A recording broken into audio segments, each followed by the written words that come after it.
Hi, this is Tiffany. I wanted to do a very quick demo video going over the kinds of ingredients you can put in your turtle jello shots. You can put pumpkin seed in. What I do is, in this case today I had a small summer squash from the grocery store. I just opened it, spooned out the seeds, and then I baked the seeds on a little piece of foil in the oven. You can also plan this out so that if you're cooking something in the oven anyways, you can also throw in the pumpkin seeds so that way you're not wasting energy. I have a coffee grinder like this, so once the pumpkin seeds are all dried out from the oven, and it only takes 30 minutes. It depends on what temperature you have, but you can tell when the seeds are totally dry and you taste one and it's crunchy, sort of, it tastes almost like a sunflower seed. Then you know it's ready. I blended it in the coffee grinder, and this is also a spice grinder, so you could blend all kinds of stuff, and it comes out like this, like a powder form, because I want to add this to the turtle jello shots to get rid of whatever possible parasites can be in their digestive tract. The turtles have been treated with Panicure over 3 weeks, but unfortunately the truth is, what if there are still eggs and now they've hatched and whatever. So I really want to get rid of the parasites from their digestive tract via natural methods like using pumpkin seeds. Diatomaceous earth is also available, but you'd have to buy it online to get the human grade or food grade diatomaceous earth. I would also recommend you add that to your jello shots if you want as well. The other stuff I'm going to add would be, so this is an organic cucumber. You don't need the inside of the cucumber for the turtle jello shots. What you need is to wash this and then trim the ends, and you're just gonna get the skin of the cucumber. A lot of cucumbers come waxed, and you don't want to add the wax to your jello shots. This cucumber is unwaxed. I'm gonna wash it again and then just peel the skins and blend it in. I'm gonna add a little bit of carrot for variety.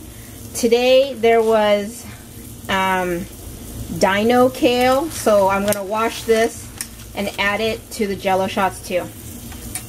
And right here I have 3 large shrimp with the shell on and 1 catfish nugget.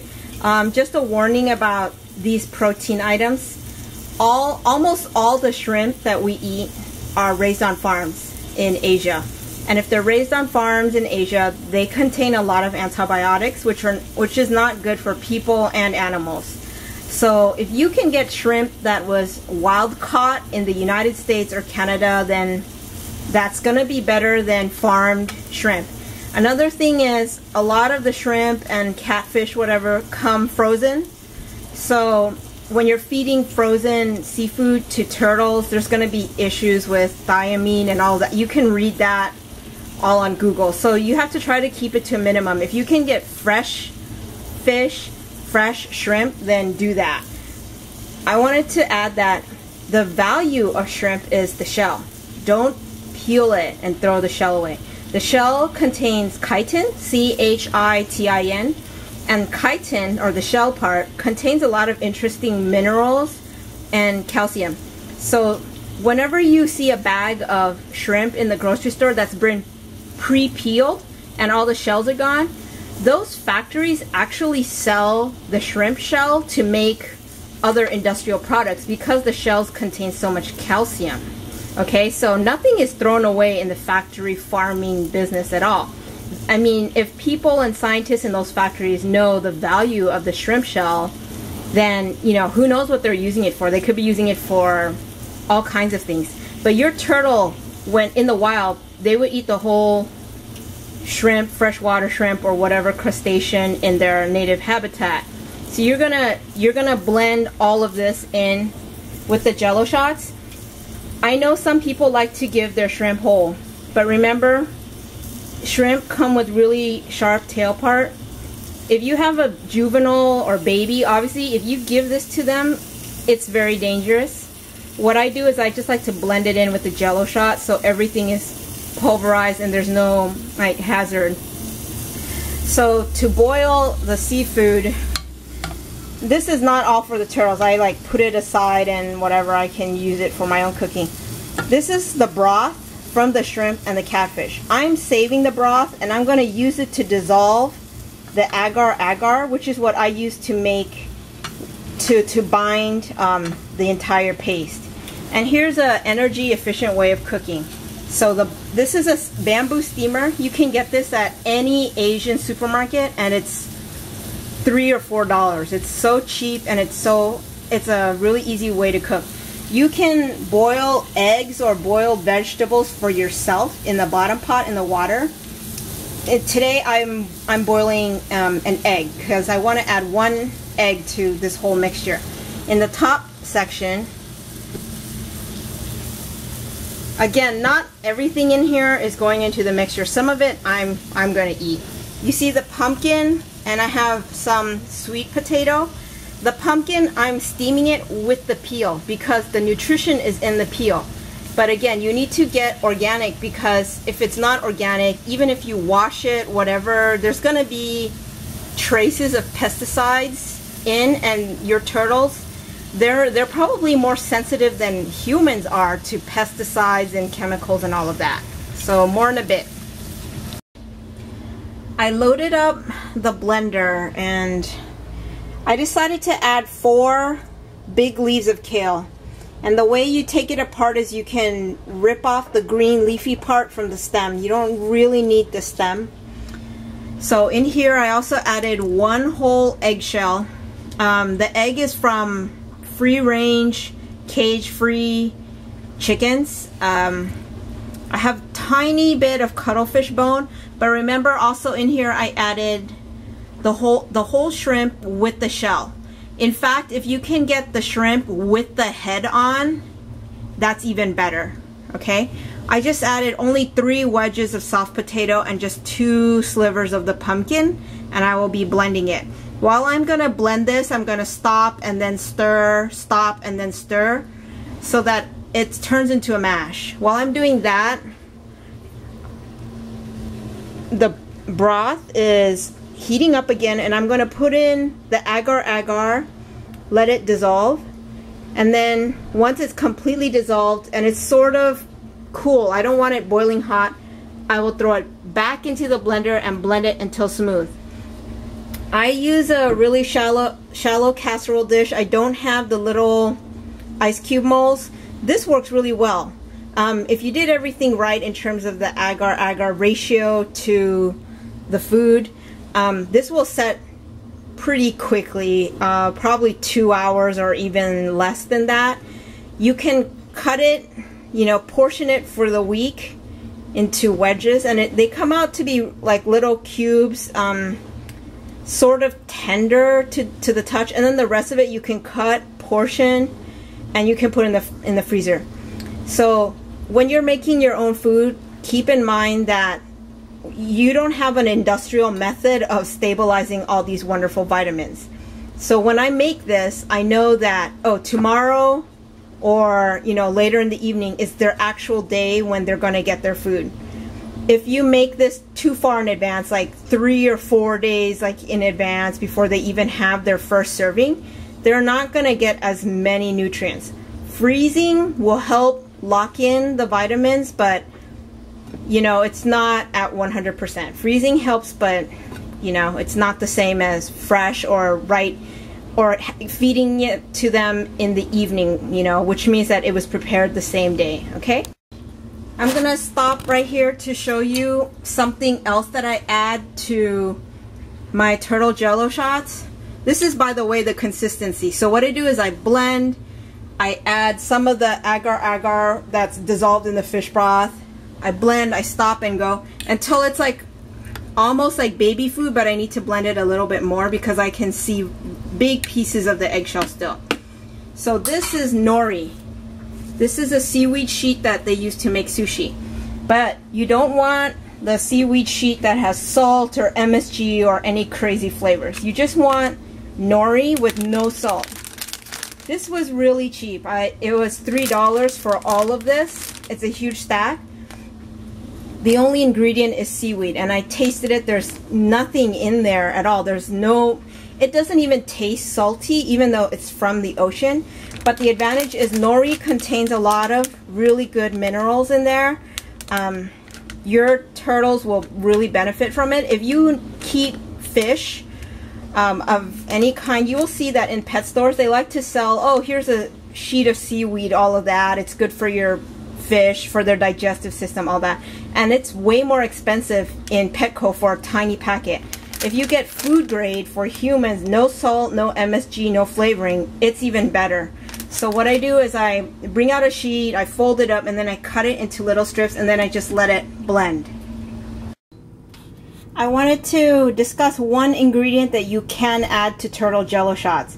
So if I collect a lot of sardine spines, like 3 times this amount, I don't add eggshell or cuttlefish bone. Okay, so each week I change the recipe a little bit. Sardine spines or mackerel spines. So if you go to the grocery store, they have the fish, these sardines in cans, and you would want to get sardines in, I don't know, sometimes they come in tomato sauce, water, olive oil. For the turtle, I have given them whole sardines blended in, the jello shots, but there's a huge disadvantage with giving turtles food from cans. And I know that we do add, you know, a lot of people recommend tuna in cans, all of that. That's like a great occasional treat. But, you know, any food that's in a can isn't great for you. It's not perfect, but it's good for convenience. So what I do is I get the sardines out of the can, I open up the fish, and they all have these spines. These spines have a lot of minerals and obviously calcium. So I would never give this to a hatchling, okay? I would always blend it. Actually, you can even crush it, as you can see. But because I want to be sure that it's all integrated with the jello shots, I would throw it in the blender and blend away. This is not a lot. I'm saying if you have like 6 of these spines, 8 of these spines, throw it in, you know. Again, you don't want to overdo the calcium. If you already have eggshell in there, then you don't need to add a lot of calcium. You just need 1 or 2 elements of calcium, because too much calcium is bad. You just sort of want to balance things out. I just wanted to show this as an alternative calcium source for your turtle. So I blended everything. It came out in a great consistency, and I haven't even refrigerated this yet, but it's starting to set. You could see that it's sort of jiggling, and that's perfect. When I put it in the refrigerator for 2 hours, it will set thoroughly. You can cut it and it comes out perfectly. You don't need to do anything to the casserole dish. It's naturally non-stick if you're using agar-agar or gelatin or whatever you use. Another ingredient that I added is a tiny bit of banana. So banana has a lot of sugar in it, and it's a treat item. So if you're on Facebook groups for Red Ear Sliders, or you're on forums, you'll know that a banana is a treat item. In this case, there was like a tiny quarter of it left. I ate the inside, but the peel, the banana peel, has a lot of nutrition. Again, if you can get organic bananas, that's better, because if it's not organic and they spray it with pesticides, it's gonna be absorbed by the skin of the banana, and your turtle's gonna eat it. So as I was blending it, I threw in the skin of the banana. There's no stalk. I just threw it in the blender, and it's part of this, okay? Another final comment with the pumpkin seeds. Like today, I actually put in much less seeds than I usually put in, but I highly recommend it, because when I fed it to my turtles, they're rescue turtles, and they used to live in a dying pond that was just mud, basically. One of them pooped out.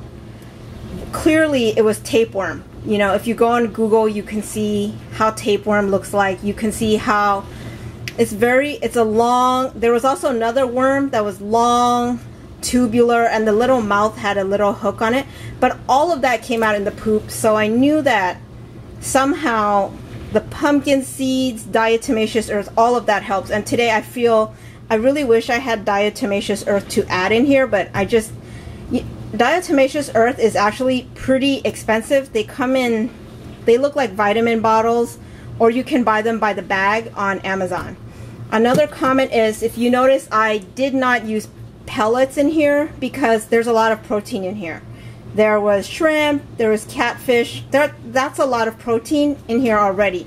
So if I know during the week I'm gonna feed this to my turtles and it has a lot of protein, I actually hardly feed them pellets. Okay, like literally maybe once a week pellets. Because if you read, this is a Zoom Ed pellet natural aquatic turtle food.